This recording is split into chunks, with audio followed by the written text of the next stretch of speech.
Hello everyone, welcome back to my channel. இன்றைக்கி நம்ம பார்க்க போகிறது வெஜ் குருமா. இது சப்பாத்தி, பரோட்டா, இடியாப்பம், இட்லி, தோசை இது எல்லாத்துக்குமே ரொம்பவே சூப்பராக இருக்கும். எப்படி செய்கிறதுன்னு பார்க்கலாம் வாங்க. நான் 1 லிட்டர் ஆயில் ஆட் பண்ணி இதில் பட்டை, கிராம்பு, சோம்பு, லவங்கம் இதெல்லாம் ஆட் பண்ணி இதுக்கப்புறமா வெங்காயம் ஒரு 1.5 kg ஆட் பண்ணுறேன். வெங்காயம் நம்மளுக்கு நல்லா கலர் வரணும், அது வரைக்கும் நல்லா ஃப்ரை பண்ணிக்கணும். இந்த டயத்தில் நம்ம கருவேப்பிலை கொஞ்சமாக ஆட் பண்ணிக்கலாம்.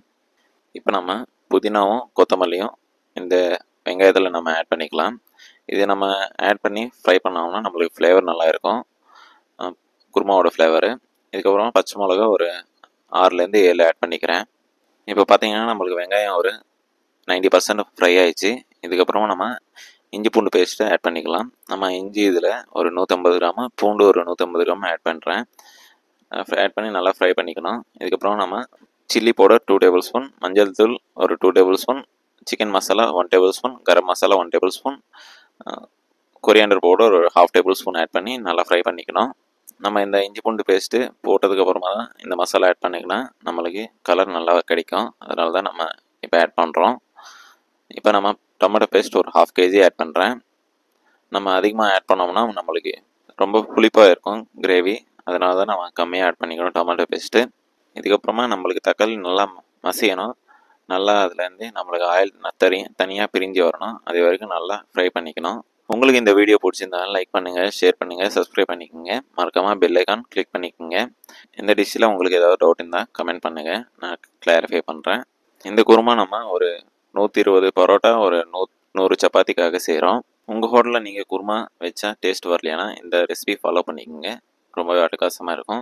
இப்போ நம்மளுக்கு தக்காளியிலேருந்து ஆயில் நல்லா பிரிஞ்சு வந்தது. இதுக்கப்புறமா நம்ம பாயில் பண்ணி வச்ச கேரட்டு, பீன்ஸு, கோபி இதெல்லாம் ஆட் பண்ணிக்கலாம். நம்ம கேரட், பீன்ஸ் வேக வச்ச தண்ணி தான் நம்ம இப்போ ஆட் பண்ணோம். அது கூட சேர்த்து இன்னும் கொஞ்சம் தண்ணி வேணும்னா நீங்கள் ஆட் பண்ணிக்கலாம். எனக்கு கொஞ்சமாக தண்ணி தேவைப்பட்டதுனால நான் ஆட் பண்ணிக்கிறேன். இதுக்கப்புறம் நம்ம நல்லா பாயில் ஆகிற வரைக்கும் நம்ம வெயிட் பண்ணணும். இந்த கேரட், பீன்ஸை கொதி வர வரைக்கும் வெயிட் பண்ணிக்கோங்க. இப்போ நம்மளுக்கு நல்லா பாயில் ஆகுது. கேரட், பீன்ஸு இதெல்லாம் கிரேவியோடு சேர்த்து கொஞ்சம் நல்லா பாயில் ஆகுது.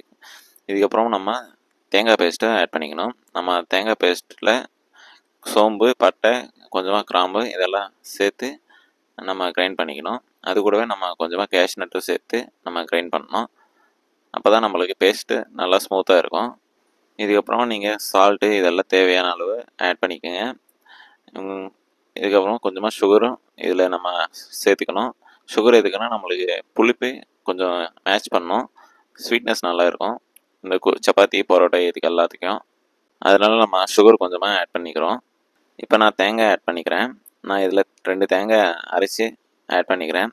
2 தேங்காயில் நான் கொஞ்சமாக சோம்பு, பட்டை, லவங்கம் இதெல்லாம் ஆட் பண்ணி நான் பேஸ்ட் அடிச்சிருக்கேன்.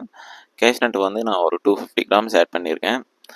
இது கூடவே நம்ம கொஞ்சமாக 1 லிட்டர் பால் ஆட் பண்ணிக்கிறேன். பால் எதுக்குன்னா நம்மளுக்கு ஷைனிங் இருக்கும், அது கூடவே டேஸ்ட் நல்லாயிருக்கும் கிரேவியோட டேஸ்ட்டு.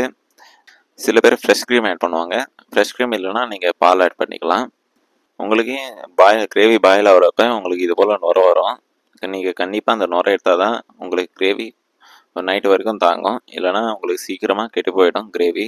நீங்கள் இந்த கிரேவி ரொம்பவே சிம்பிளாகவே செஞ்சு முடிச்சிடலாம், ரொம்ப டைம் எடுக்காது. ஒரு 10லேருந்து 15 நிமிஷத்துக்குள்ளவே இந்த கிரேவி செஞ்சு முடிச்சிடலாம். சில பேர் தேங்காய் இல்லாமல் நம்ம குருமா செஞ்சுக்கலாமா கேட்குறீங்க. தேங்காய் இல்லாமல் நீங்கள் வெறும் கேஷ்நட்டை அரைச்சி நீங்கள் ஆட் பண்ணிக்கலாம். அதுவே உங்களுக்கு திக்னஸ் வந்துடும். அவ்வளோதான் ஃப்ரெண்ட்ஸ், நம்மளோட வீடியோ இதோட முடிஞ்சிச்சு. உங்களுக்கு இந்த வீடியோ பிடிச்சிருந்தா லைக் பண்ணுங்கள், ஷேர் பண்ணுங்கள், சப்ஸ்கிரைப் பண்ணிக்கங்க. மறக்காமல் பெல் ஐக்கான் கிளிக் பண்ணிக்கோங்க.